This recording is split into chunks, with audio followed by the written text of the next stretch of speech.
Vraiment, j'ai béni le Seigneur. Je crois que c'est juste un problème de réseau. Ça complique, ça bouge un peu par-ci, par-là. Tellement je ne comprends pas, mais nous revenons quand même.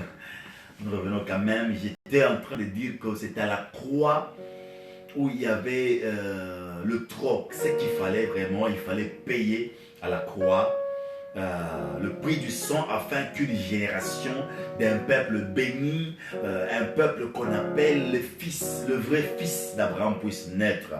C'est à la croix que l'église était engendrée. C'est à la croix que l'épouse ou la fiancée de Jésus-Christ est née. Puisque après l'avoir poignardé, il fallait qu'il puisse payer la dot. Et la dot, c'était moyennant son sang. Donc, le fait de le poignarder, le sang et de l'eau étaient sortis. Et quand l'eau et le sang étaient sortis, automatiquement, il a payé la dot. Et quand il a payé la dot, c'était pour que sa fiancée commence à faire quoi? Grandir. Et il reviendra pour la prendre comme épouse. Parce que quand on paye la dot, le jour qu'elle entrera, ou qu'elle fait, les jours qu'il y aura mariage, après mariage, il y a nuit de noces. Voilà pourquoi c'est à la croix que lui a payé la dot. Quand il a payé la dot, il ne pouvait pas la récupérer directement. Pourquoi la récupérer directement? C'est pourquoi Cantique de Cantique revient pour dire ceci, que nous avions notre petite sœur qui a encore le lait dans la bouche. Elle n'a pas de mamelle. Il faut qu'elle puisse avoir des mamelles. C'est que Cantique de Cantique est en train de nous expliquer que la fille que Jésus-Christ a laissée doit avoir de mamelles. Et quand elle aura des mamelles, maintenant là, quand elle aura des mamelles, maintenant elle sera capable d'aller maintenant faire le mariage. Et qu'est-ce qu'on appelle mamelle? Alléluia. Et nous comprenons vraiment que pour qu'elle puisse avoir de mamelles, il faut qu'elle soit nourrie. Il faut qu'elle puisse grandir. Comment grandir? Comment atteindre la perfection? Puisque avoir le mamelle, c'est atteindre la perfection. Et pour atteindre la perfection, voilà pourquoi la Bible est en train de déclarer que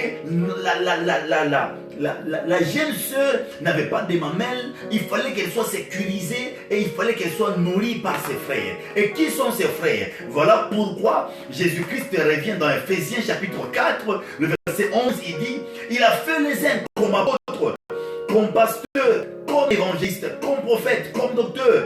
Donc ce sont les frères de la jeune sœur qu'on a dit ou qu'on a expliqué en Cantique des Cantiques qui n'avait pas le sein. Il fallait qu'elle puisse avoir le sein, qu'elle puisse atteindre la perfection. Comment atteindre la perfection? Il fallait qu'elles soient enseignées. Voilà pourquoi la Bible dit, donc quand il a fait les uns comme apôtres, il les a fait comme ça pour le perfectionnement de la jeune fille. Et quand ils vont enseigner, elle va atteindre l'étape de la maturité. Et quand elle atteindra l'étape de la maturité, c'est ce qu'on appelle maintenant, là on parle de l'enlèvement. Quand on parle de l'enlèvement, c'est pour aller et faire la fête de noces. Donc l'église n'ira pas faire la fête de noces lorsque le grand frère de la jeune sœur ne la nourrit pas. Alléluia. Et c'était le jour que Jésus-Christ était à la croix, où il a payé vraiment la dot. C'était à la croix qu'il avait payé la dot. Et c'était son sang. Quand il a donné son sang, c'était le prix de la dot. Il fallait la récupérer. Et maintenant, il fallait plutôt donner la dot et préciser maintenant le jour du mariage. Et bientôt là, c'est l'enlèvement. Voilà pourquoi il a dit, je reviens bientôt. Car chaque homme qui donne, chaque homme qui paye sa dette ne partira jamais pour du monde. Tout celui qui paye sa dette reviendra pour prendre sa fiancée qui deviendra après le mariage son épouse. C'est pourquoi, lorsque vous voulez vraiment comprendre, vous allez vous rendre compte que tout ce qu'il est en train de chercher à faire, Jésus-Christ, il attend seulement que les grands frères puissent nourrir leur petite sœur, puissent l'enseigner, qu'elle puisse atteindre la maturité. Alléluia. Et quand elle atteindra la maturité, elle pourra partir facilement. C'est pourquoi j'aime ce qu'Apocalypse 12 est en train de nous dire. Elle nous dit qu'il y avait une femme qui avait un enfant. C'est que là, on nous parle de deux personnes. Donc la femme là, c'était l'église, le corps du Christ. Et l'enfant qui était dedans, c'était l'église épouse. Et l'église épouse doit nécessairement être nourri, sécurisé. Voilà pourquoi il a fait les aides comme apôtre, comme pasteur, comme prophète, comme évangéliste. Donc les 5 ministères, les 5 dons majeurs sont là pour nourrir l'épouse. Alléluia. Et c'est à croix qu'il a payé le prix. Et j'aime ce que la Bible dit dans Jean chapitre 3, versets 14 à 15. La Bible dit: et comme Moïse éleva le serpent dans les déserts, il faut de même que le Fils de l'homme soit élevé. Donc là, on est en train de nous faire comprendre que même dans Nombre 20, lorsque nous sommes dans Nombre 20, commençant par le 6e verset jusqu'au 9e verset, nous sommes en train de comprendre que là-bas, les enfants d'Israël se plaignaient beaucoup. Et quand les enfants d'Israël se plaignaient beaucoup de la vie qu'ils étaient en train de passer, comme nous sommes en train de nous plaindre de la vie que nous sommes en train de passer pendant la période de Covid-19, eux aussi se plaignaient beaucoup. Alors ils se sont rendus compte qu'ils ont commencé à insulter et Dieu et Moïse. Et quand ils insultaient Dieu et Moïse, automatiquement la Bible déclare que Dieu leur a envoyé des serpents brûlants. Et quand les serpents brûlants étaient venus, les gens là ont compris qu'il fallait vraiment demander pardon au prophète Moïse. Ils sont allés voir l'homme de Dieu, ils ont dit à l'homme de Dieu que nous avons parlé à mal contre toi et Dieu. Alors alors pardonne-nous. Prie à Dieu pour que Dieu nous fasse grâce. La Bible dit que Moïse a prié. Et quand il a prié, Dieu lui a parlé de fabriquer un serpent d'airain qui sera placé sur la perche afin que tous ceux qui étaient mordus, le temps qu'ils regarderont la perche, puissent concevoir la vie. J'aime bien, voilà pourquoi la Bible ici nous dit, dans le livre de Jean chapitre 3, il dit: et comme Moïse éleva les serpents dans les déserts, il faut de même que le Fils de l'homme soit élevé. Le Fils de l'homme ici, on nous parle du Fils de l'homme Jésus-Christ. On ne parle pas du Fils de l'homme Daniel, on parle du Fils de l'homme Jésus-Christ qui sera élevé comme le serpent d'airain était élevé à la perche dans les déserts, afin que quiconque croit en lui ait la vie éternelle. Car Dieu a tant aimé le monde qu'il a donné son Fils unique, afin que quiconque croit en lui ne périsse point, mais qu'il ait la vie éternelle. Dieu en effet n'a pas envoyé son Fils dans le monde pour qu'il juge le monde, mais pour que le monde soit sauvé par lui. Alléluia. Et j'aimerais dire à quelqu'un que toi qui es encore dans le monde, tu seras sauvé à condition de croire dans le Fils de l'homme. Lorsque tu croiras en Jésus, lorsque tu croiras dans le Seigneur, c'est maintenant que ton salut sera là. Donc si tu ne crois pas vraiment, ton salut ne sera jamais expérimenté. Il faut croire dans le Fils de l'homme, lui qui a payé le prix. Toi, tu es inclus dans sa femme. Mais comme Rasotatuliavera. Et quand tu payeras cela, quand tu vas accepter de croire en lui automatiquement, le temps qu'il reviendra, il reviendra te prendre comme une partie de sa femme. C'est pourquoi il est en train de dire que nous sommes les membres les uns les autres. Nous devons nous supporter. Alléluia. Là, le frère Frédéric qui dit: avance la porte, nous sommes à l'écoute de la parole de Dieu. Vraiment, merci beaucoup, homme de Dieu. Frère Frédéric, merci beaucoup, homme de Dieu. Vraiment, que Dieu te bénisse. Et la Bible dit que celui qui ne croit pas dans les fils est déjà jugé. J'aime bien pourquoi, puisque si tu ne crois pas, ce n'est pas lui qui reviendra d'abord pour te juger. C'est toi-même, lorsque tu ne crois pas, lorsque tu ne crois pas vraiment dans le nom de Jésus, tu es déjà jugé. Pourquoi? Puisque c'est en ce nom-là que nous avons reçu. Voilà pourquoi, dans Acte 4, le verset 12, la Bible dit: il n'y a de salut en aucun autre nom, car il y a sous le ciel aucun autre nom qui a été donné parmi les hommes par lesquels nous devions être sauvés. Et moi et toi, nous devons savoir qu'il y a un nom qui a été donné. Et ce nom-là, dit d'abord avance apôtre. Avance apôtre. Ce n'est pas n'importe quel nom. Le nom l'a été donné. Et j'aime bien, c'est que bientôt là je vais expliquer même l'origine, sa naissance, la mort et autres. Donc, le nom l'a été donné. Et c'est le nom de Jésus. J'aimerais dire à quelqu'un, dans ce monde, sur cette terre, parmi les hommes, il n'y a aucun autre nom à part le nom dans lequel on a reçu le salut. Même le nom de Jéhovah. Le Jéhovah n'a pas sauvé. J'aimerais dire à quelqu'un, il y a Jéhovah Nissi, Jéhovah Sabaoth, Jéhovah Elion, Jéhovah El Shaddai, Jéhovah Gibor. Donc nous devons savoir tout le nom là sont dans un seul nom. Pourquoi? Puisqu'il n'y a qu'un seul nom dans lequel on a reçu le salut. C'est le nom de Jésus. Et quand on parle du nom de Jésus, on voit vraiment que Jésus-Christ englobe tout. Donc en Jésus là-bas, il y a Jéhovah Shammah, il y a Jéhovah El Elyon, il y a Jéhovah Shaddai, il y a Jéhovah El Roy. Donc en Jésus, il y a tout. Ah, Jésus-Christ est un paquet. Donc en Jésus-Christ, il y a tout. Si tu cherches la guérison, c'est en Jésus. Tu cherches le salut, c'est en Jésus. Donc dans tout ce qu'on cherche là, donc tout ce qu'on cherche plutôt, est en Jésus. Voilà pourquoi il dit, il n'y a aucun autre nom à part le nom de Jésus. Alléluia. Nous devons savoir que seul le nom de Jésus sauve. Mabro de Gaza, Tori Mabrosa Talamande. Tout est dans ce nom-là. Et voilà pourquoi certaines personnes qui ont du mal à chasser le démon. Pourquoi? Puisque elles chassent le démon à leur nom, pas au nom de Jésus. Et quand on parle du nom de Jésus, on parle du caractère, puisque le nom c'est le caractère. Et quand tu as le caractère de Jésus, c'est facile de chasser le démon. C'est pourquoi on a dit, il n'y a que le nom là, le vrai caractère que quelqu'un doit avoir pour chasser le démon.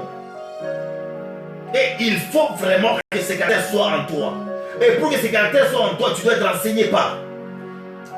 C'est pourquoi il a fait les incrons pour enseigner afin que la perfection soit en toi, que le Christ soit en toi. Pour qu'un jour que tu dises aussi comme l'apôtre Paul a dit, que ce n'est plus moi qui vis, c'est Christ qui vit en moi. C'est que quand il sera formé en toi, il ne sera pas seulement Jésus, mais il sera Christ en toi. Et quand Christ est en toi, c'est que l'onction, donc la plénitude, l'onction sera en toi. Et quand l'onction sera en toi, c'est facile de démontrer la puissance puisque le Christ est formé en toi. Qui veut dire avance, apôtre? Avance, apôtre. Et ce que nous savons encore, c'est que les saluts promis dès les temps anciens par des prophètes de l'ancienne alliance, ces prophètes-là étaient en train de chercher à expérimenter. Ils ont entendu parler du salut. Ils ont entendu parler, donc même les Juifs, ils connaissaient vraiment que nous, on entend tel, on entend tel, on entend tel. Voilà pourquoi hier, avec mon frère l'apôtre Lémo, nous étions en train de décortiquer vraiment que la croix a mis fin au sacerdoce lévitique et elle nous a introduit dans le sacerdoce royal. Alléluia. Amen. Et nous allons nous rendre compte que les Juifs étaient au courant de tout ça. Donc aujourd'hui, par l'œuvre de la croix de Christ, qui est une folie pour ceux qui périssent, une folie pour ceux qui ne croient pas en ça, une folie pour ceux qui ne veulent pas vraiment recevoir la vie. Nous croyons que nous sommes sauvés par l'œuvre de la croix de Christ. Voilà pourquoi la Bible dit dans 1 Corinthiens chapitre 1, le verset 18, que la prédication de la croix est une folie pour ceux qui périssent. Elle est une puissance pour nous qui sommes sauvés. Alors moi je suis sauvé par la prédication de la croix. Dis d'abord avance apôtre. Avance, apôtre. Alléluia. Amen. Et les délais de la naissance, non, les détails de la naissance plutôt, les lieux de naissance, le type de la mère qui devait concevoir, celui qui devait nous apporter ou qui devait être à la croix, seront bientôt révélés. Le prophète de l'ancienne alliance avait prophétisé sur ça. Ils avaient dit le jour, donc ils avaient prédit comment il naîtra, comment sera sa mère et autres, et quelle sera sa vie. Alléluia. Amen. C'est pourquoi moi aujourd'hui, je vais essayer de toucher par-ci par-là pour que vous puissiez comprendre. Puisque les prophètes de l'ancienne alliance ont prédit. Donc ils savaient, ils connaissaient que nous sommes en train d'attendre le salut, mais ils ne connaissaient pas la personne par qui le salut allait passer. C'est pourquoi il faut nécessairement avoir une révélation sur l'homme de Jésus. Mais pas seulement l'information. Il faut avoir une révélation. Alléluia. Amen. Et nous allons commencer par le type de mère. Et lorsque nous sommes dans Ésaïe chapitre 7, le verset 14, le prophète Ésaïe est en train de nous montrer clairement. Il dit, c'est pourquoi le Seigneur lui-même vous donnera un signe. Voici la jeune fille deviendra enceinte. Elle enfantera un fils et on lui donnera le nom d'Emmanuel. Le prophète Ésaïe, lui qui était un prophète qui pouvait voir les temps messianiques, il a donné une prophétie qui concernait, qui concernait la Vierge qui allait tomber enceinte une fois. Ah, j'aime bien le prophète. J'aime bien le vrai prophète. J'aime bien le prophétique. J'aime bien la prophétie. Ah, si tu l'as dit, avance, apôtre. Avance, apôtre. Donc, le prophète Esaïe a révélé les types de la mère qui devait normalement donner naissance à Jésus. C'était une vierge qui allait tomber enceinte. Comment une vierge allait tomber enceinte? Puisque lorsque Dieu déclare, lorsque Dieu parle, la chose finira par s'accomplir. J'aimerais dire à quelqu'un qui me suit, à un papa, à une maman, à une soeur, que ce que Dieu a déjà déclaré finira par arriver dans ta vie. Amen. Ce que Dieu a déclaré hier, ce que Dieu a déclaré l'année passée, ce que Dieu a déclaré l'année antérieure, ça finira par arriver, car toute parole qui sortira de la bouche de l'Éternel est comme une pluie qui tombe du ciel lorsqu'elle est sur la terre, elle ne rentrera jamais au ciel sans pour autant faire germer une sémence. J'aime bien ça. Et le lieu de naissance de celui qui était le Messie était aussi prédit par un prophète. Nous avons besoin de prophètes qui voient. Nous avons besoin de prophètes qui expérimentent la vie de Dieu, qui voient très loin. Le prophète Michée était un prophète qui avait bien vu les lieux de la naissance du Messie, les lieux de la naissance de Emmanuel, les lieux de la naissance de notre Seigneur. Et il a dit quoi? Dans Michée chapitre 5, le verset 1 à 2. La Bible dit, et toi Bethléem, Ephrata, petite entre le millier de Judas, de toi sortira pour moi celui qui dominera sur Israël, et dont l'origine remonte aux temps anciens, au jour de l'éternité. C'est pourquoi il les livrera jusqu'au temps où enfantera celle qui doit enfanter. Et le reste de ses frères reviendra auprès des enfants d'Israël. J'aime ça. Un prophète qui pouvait localiser même l'endroit où naîtra. Ah, j'aime le prophétique. Pourquoi? Puisque c'est facile que Dieu localise l'endroit où tu restes. Il y a même des gens qui nous posent des questions. Pourquoi si vous prophétisez? Je sais que je reste en vie, mais pourquoi vous me dites que je reste en vie? Non. Ici, le prophète Michée a révélé les lieux de la naissance du Seigneur Jésus. Où il allait naître? À Bethléem. Makashando la rovera. Un prophète puissant qui a révélé les lieux où il allait naître. Esaïe a révélé le type de la mère. Quelle dimension de détail, quelle dimension de la précision. La dimension de la précision dans les prophétiques. Esaïe dit, sa mère sera une vierge et elle tombera enceinte. Sans connaître les hommes.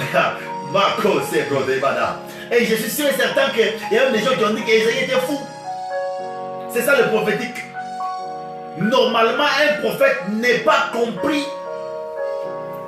dans le temps où il libère la prophétie. Un prophète peut vivre facilement 2 ans avant que les 2 ans arrivent. Par exemple, un prophète peut vivre 2022 en 2020. Voilà pourquoi Josué et Caleb pouvaient entrer à Cana avant tout le monde et expérimenter, toucher le fruit de Cana, puisqu'ils étaient 2 prophètes. Ils pouvaient aller, un prophète peut vivre facilement, expérimenter 2 ans, 5 ans avant tu puisses arriver là-bas. Il peut même expérimenter 20 ans, même des siècles. Et lui, Esaïe, qui avait révélé cela. C'est par après qu'on a vu maintenant dans Matthieu qu'il y a eu l'apparition de l'ange Gabriel qui est venu confirmer la prophétie du prophète. Ah, j'aime ça. J'aime vraiment ça. Et le prophète Esaïe revient encore pour révéler ce qui se fera le temps qui sera en vie. Alléluia.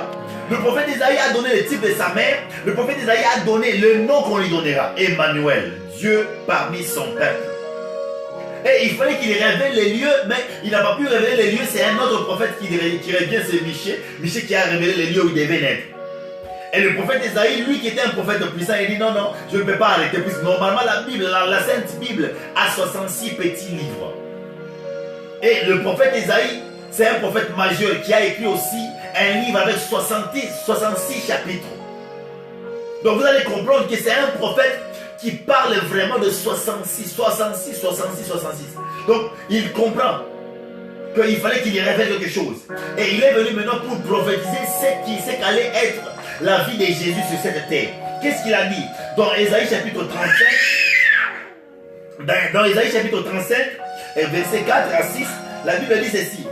Dites à ceux qui ont le cœur troublé, prenez courage, ne craignez point. Voici notre Dieu, la vengeance viendra, la rétribution de Dieu, il viendra lui-même et vous sauvera. Alléluia.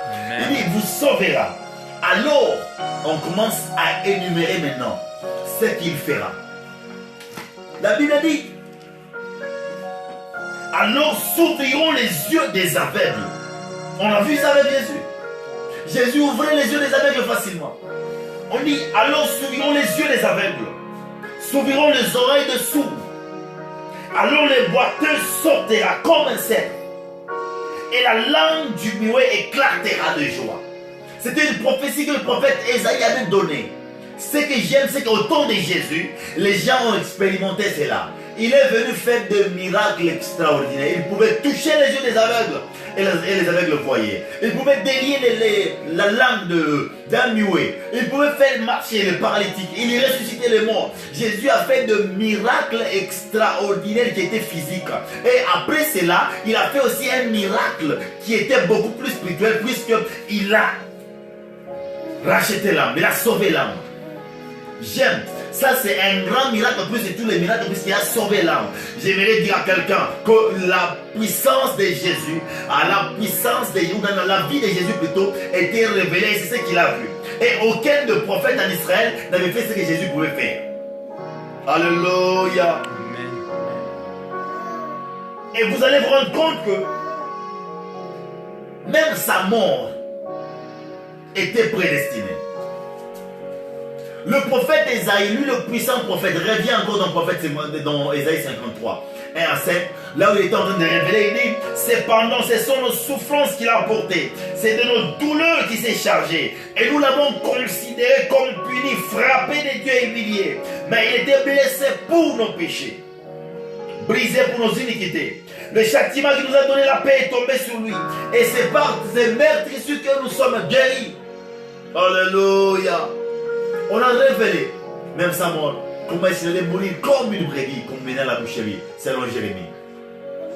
Donc, là, parmi tous les prophètes qui étaient en Israël, le prophète de l'Ancienne Alliance, aucun de prophètes n'a rempli tous les critères que Jésus a remplis. On avait prophétisé la mère devait concevoir sa grossesse.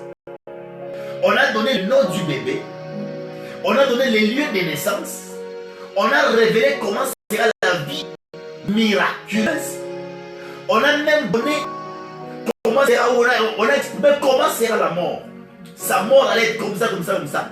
Mais avant même de parler de la mort, le prophète Zacharie aussi est venu pour expérimenter, prouver réellement comment est-ce que ce prophète-là entrera à Jérusalem, monté sur l'âne.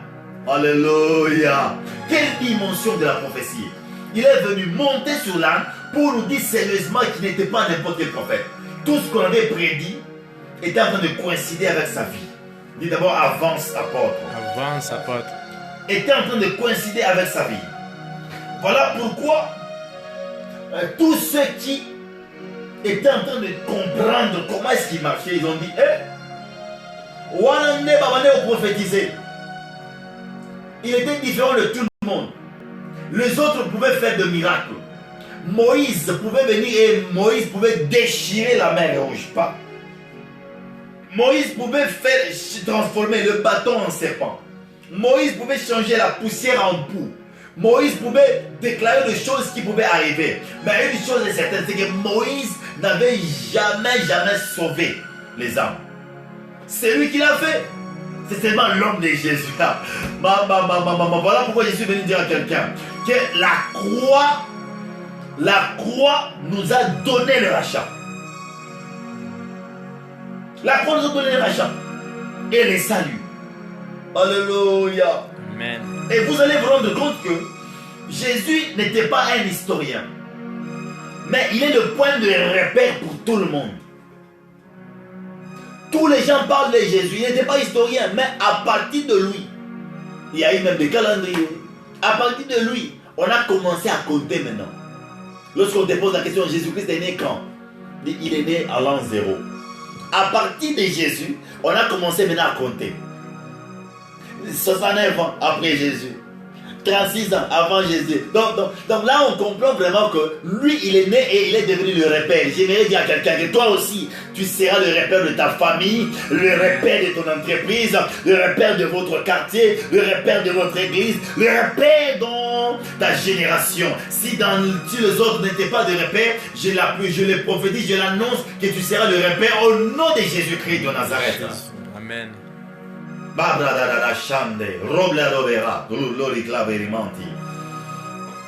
Et vous allez rendre compte qu'il n'était pas un musicien, mais il est l'homme le plus chanté du monde.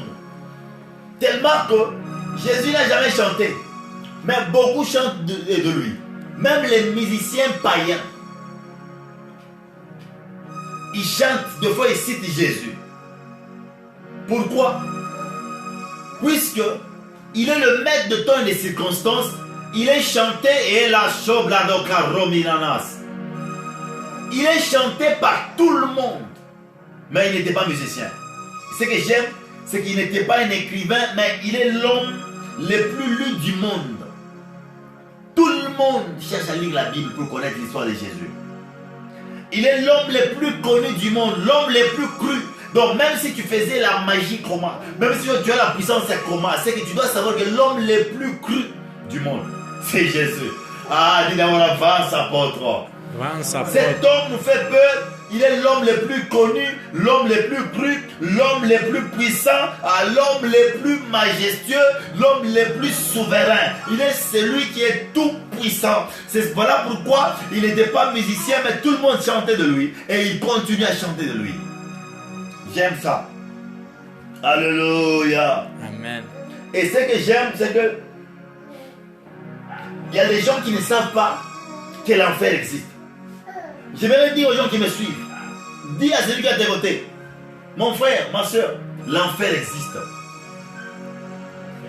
L'enfer existe. Donc, vous pouvez facilement échapper au danger de l'enfer. Comment échapper au danger de l'enfer? Comment échapper à la condamnation éternelle? Alléluia. Amen. Et nous devons savoir que la Bible dit, c'est par la grâce que nous sommes sauvés au moyen de la foi. Et qui est la grâce? Puisque nous savons tous que dans Jean chapitre 1 verset 17, la Bible dit que Moïse est venu avec la loi. Mais Jésus-Christ est venu avec la grâce et la vérité. Et c'est lui-même la grâce. Et peut-être on pourrait te poser la question, qu'est-ce que la grâce? La grâce est une faveur imméritée. La grâce, c'est quand on te donne la tenue d'un général et que toi tu es caporal. La grâce, c'est le bâton qui était en train, c'est le bâton d'Israël quand il marchait difficilement. La grâce, c'est le bébé de Anne qui était Samuel. La grâce, c'est quand tu vois une femme qui n'enfante pas et qui est vierge, qui n'a jamais connu d'homme mais qui reçoit un enfant. La grâce, c'est quand tu n'es rien et tu deviens quelque chose. J'aime qu'on dit en anglais, Dieu peut te prendre de rien pour faire de toi quelqu'un.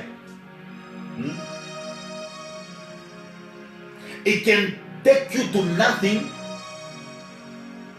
to make you something.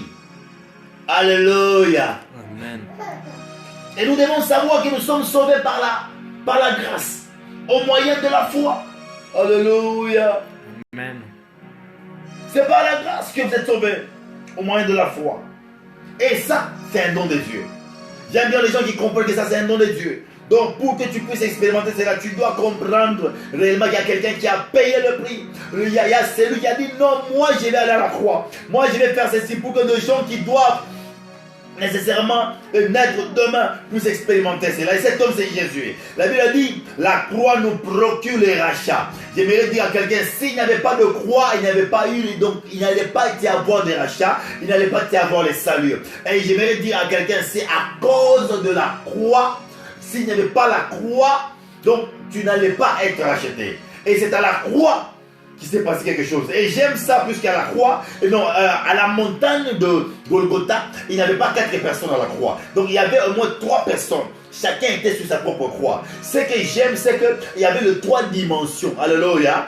Il y avait les 3 dimensions. C'est qu'il y avait le corps, l'âme et l'esprit. Donc vous devez comprendre, c'est que la chair doit retourner à la poussière. Voilà pourquoi Jésus-Christ, lui qui était esprit, a sauvé l'autre qui était comme l'âme. Il a dit, avec moi, tu iras au paradis, le voleur là. Quand le voleur a reconnu, le voleur a été automatiquement qualifié. Il n'était pas passé à la repentance, il a juste reconnu. Et automatiquement, il était parti, il était considéré.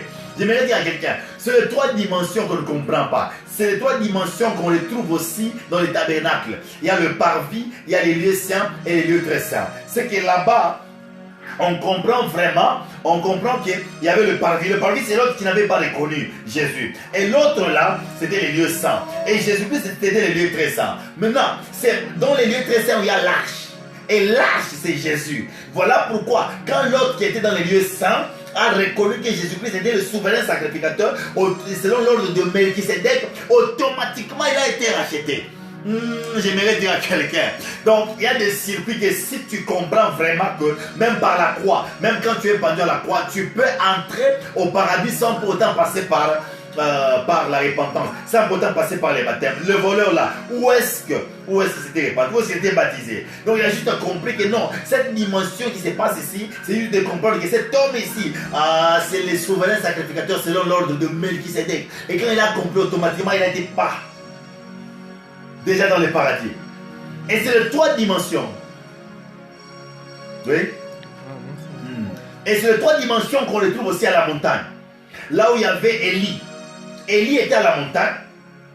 Et après Élie, il y avait son serviteur. Après son serviteur, il y avait aussi le roi Akab. Lorsque nous voulons expliquer ça bien, vous allez vous rendre compte que c'est que Élie était l'esprit. Alléluia. Amen. Élie était l'esprit. Son serviteur qui était en train de regarder s'il y avait un signe, son serviteur symbolisait l'âme. Et Akab, qui était en train de manger, puisqu'Élie avait dit, mange et bois. Alléluia. Donc Akab mangeait, Akab buvait. Mais Élie était à genoux en train de prier. Élie était l'esprit. Son serviteur était l'âme.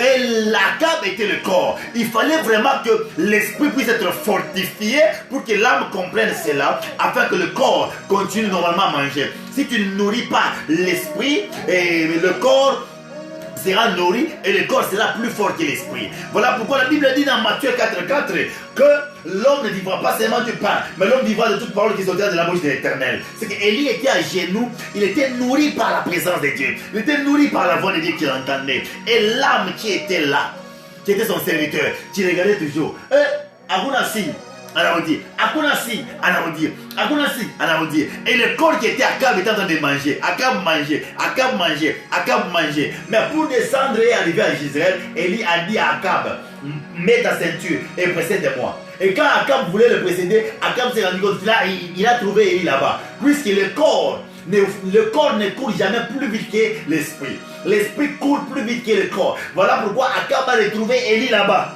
Makashanda.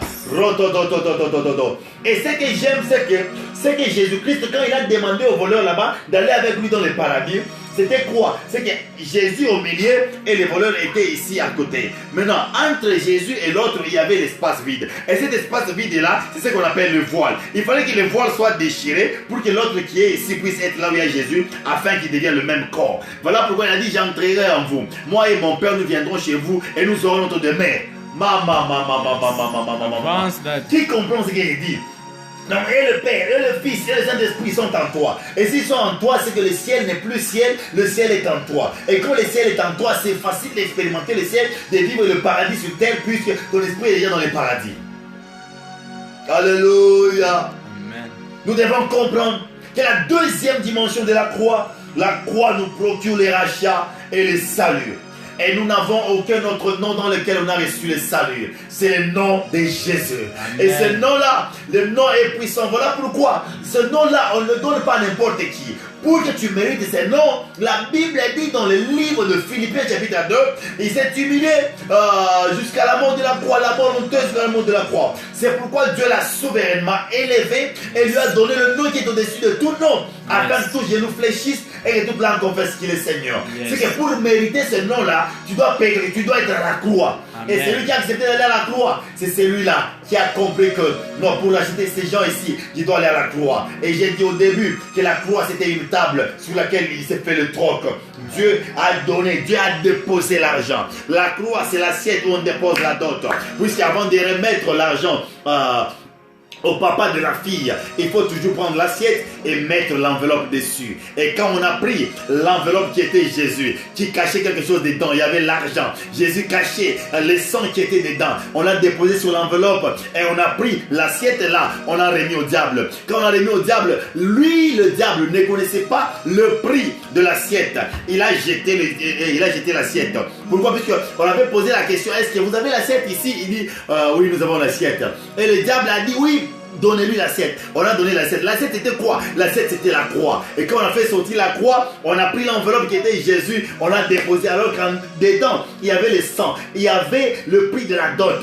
Voilà pourquoi lorsque tu veux prendre une épouse, tu veux doter, on ne donne jamais l'argent qu'on voit comme ça. On met ça dans l'enveloppe. Donc quand ils ont pris Jésus, ils l'ont placé sur la croix. Eux, ils pensaient qu'ils ont placé celui qui était le fils du charpentier. Alors qu'ils ont fait erreur puisqu'il n'était pas totalement spirituel. Il y a des choses qui sont spirituelles mais qui ne sont pas spirituelles. Il y a des choses qui sont invisibles mais qui ne sont pas spirituelles. Car il y a même les microbes qui sont invisibles et qui ne sont pas spirituels. Si les démons étaient réellement spirituels, ils n'allaient pas crucifier le fils de Jésus, le fils de Dieu plutôt.